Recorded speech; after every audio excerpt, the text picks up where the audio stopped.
You ever feel bad for a car you kind of hated?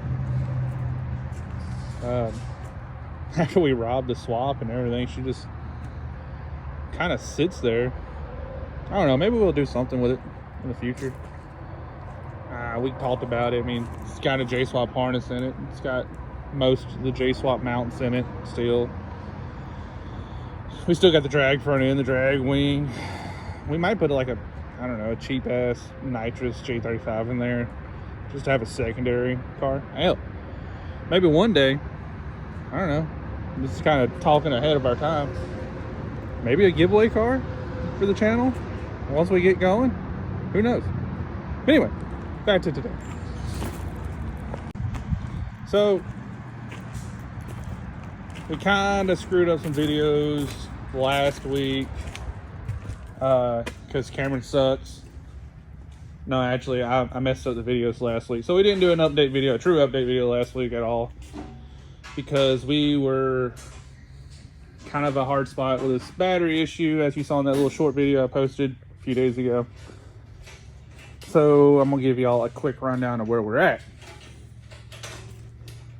Kameron is currently getting his Kirkey ready. We had to modify the rails a little bit. Nothing too crazy. Actually, we stretched ourselves out way too much to figure out how easy this shit actually was.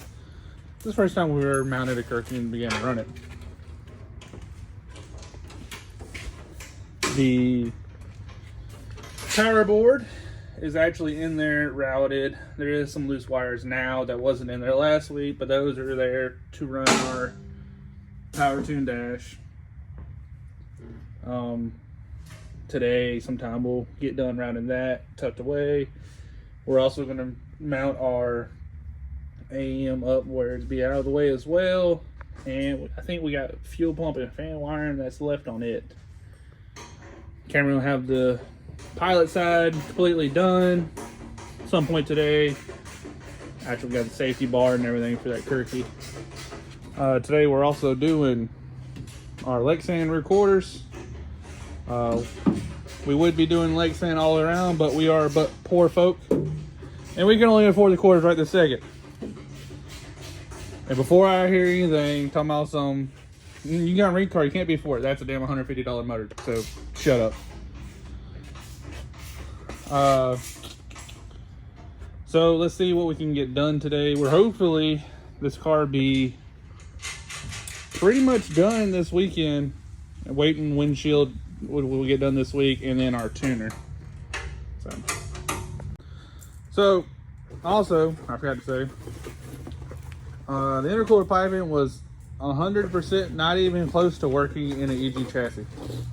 It's still not quite right for an EG chassis. So we actually had to cut it down, re-weld it, because couplers are the devil, less as possible, which may actually hurt us later, but we'll figure that out. Radiator is actually mounted.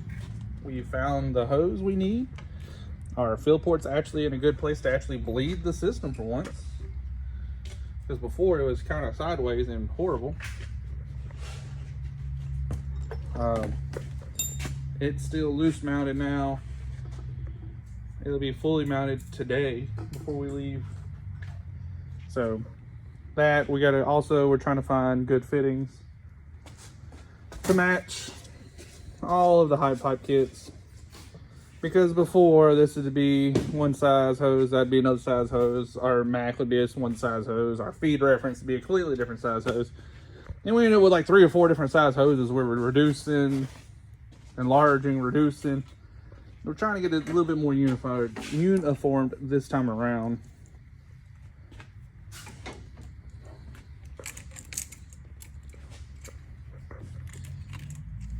Sometimes it feels like I don't do anything and Kameron does everything.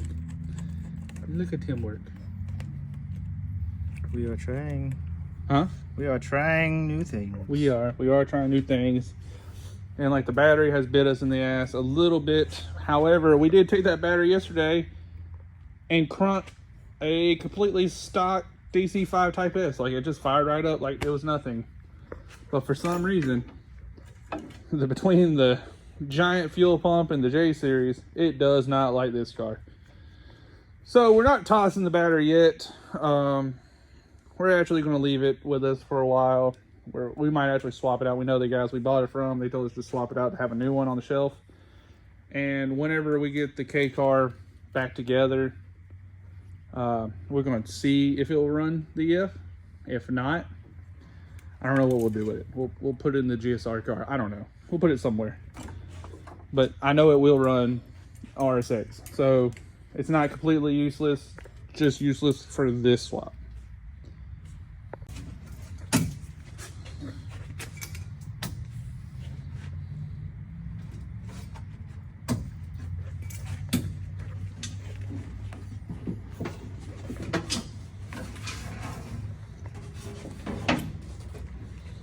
So Kameron's got it mounted.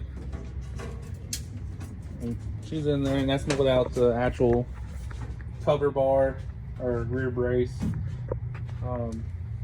The guys who had this Kirkey before us, as you can see, only had the 4 holes, and they weren't actually straight. Anyway, when me and Kameron got into this sport, there was actually a guy that everyone knew.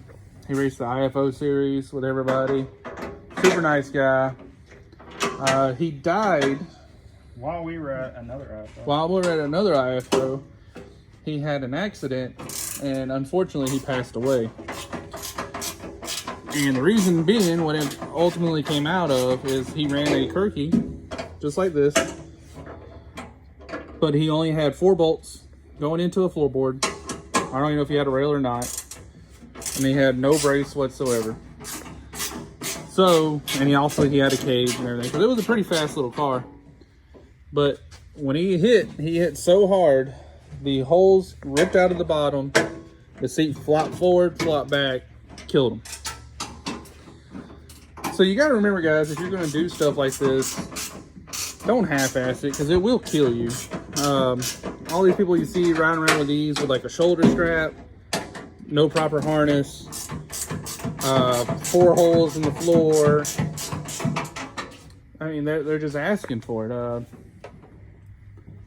Just pay attention to what you're doing, because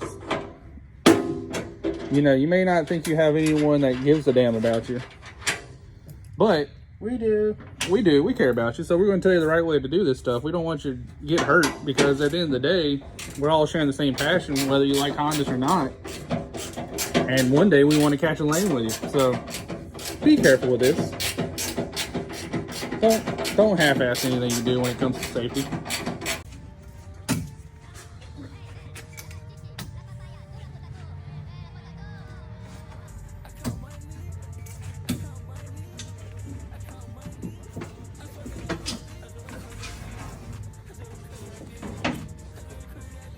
So Kameron's got it mounted. And she's in there, and that's without the actual cover bar or rear brace. The guys who had this Kirkey before us, as you can see, only had the 4 holes, and they weren't actually straight. Anyway, when me and Kameron got into this sport, there was actually a guy that everyone knew. He raced the IFO series with everybody. Super nice guy. He died while we were at another IFO. While we were at another IFO, he had an accident, and unfortunately he passed away. And the reason being, what it ultimately came out of is he ran a Kirkey, just like this, but he only had 4 bolts going into a floorboard. I don't even know if he had a rail or not. And he had no brace whatsoever. So, and he had a cage and everything. So it was a pretty fast little car. But when he hit so hard, the holes ripped out of the bottom, the seat flopped forward, flopped back, killed him. So you gotta remember, guys, if you're gonna do stuff like this, don't half-ass it, because it will kill you. All these people you see riding around with these with like a shoulder strap, no proper harness, 4 holes in the floor. I mean, they're just asking for it.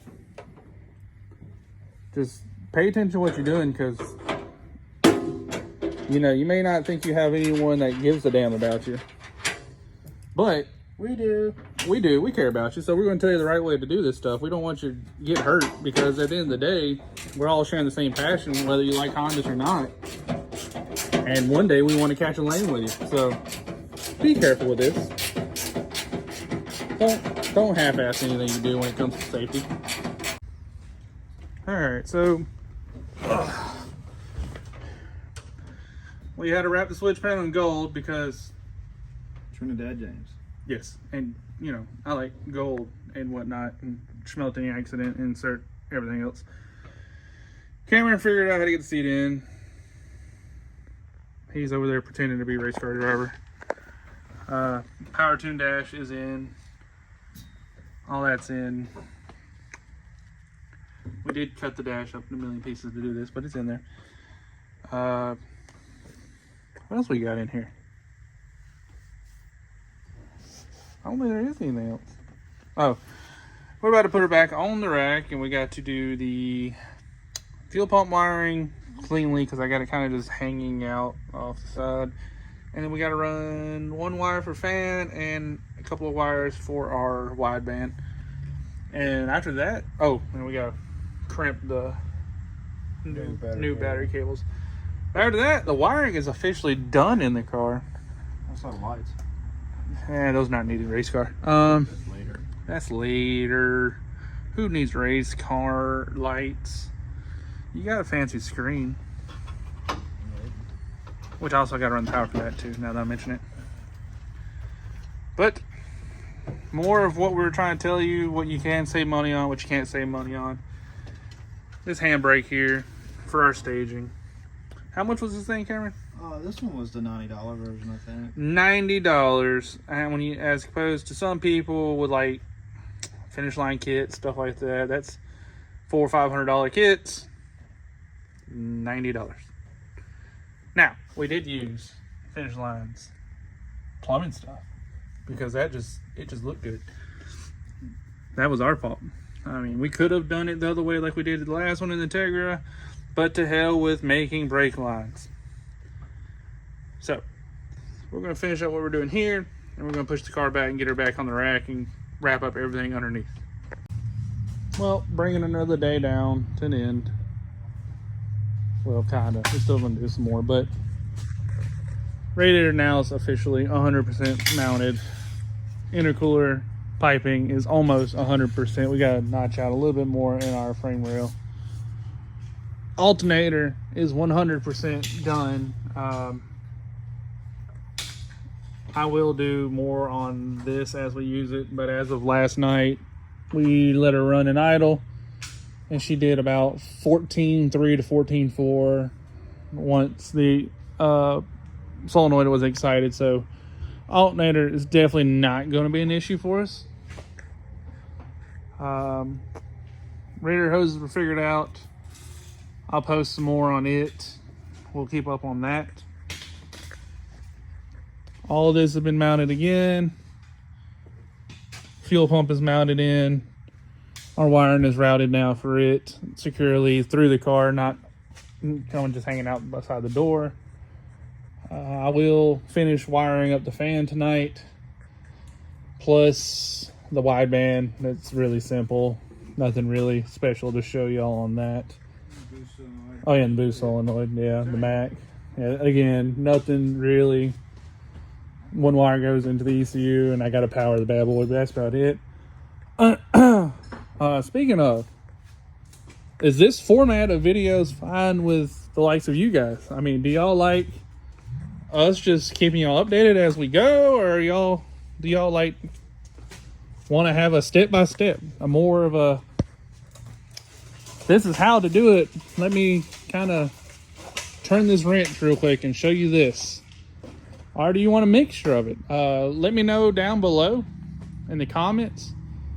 Another thing is we do have to figure out a new battery. That Noco battery will not work for us, as you saw in the last video. We are trying to figure out a battery we can mount here again, somewhere in this area, and then go behind our intercooler. That's not going to cost us $800 for a tiny battery. That's the only reason why there's not a fancy XX power right here. So if y'all got any recommendations, any of my guys out there running street front wheel drive, anything like that, that's not on 16 volt, that's still retaining alternator, drop your recommendations. Let me know what y'all want to see, how you want to see it, and what you think we should run. Till next time.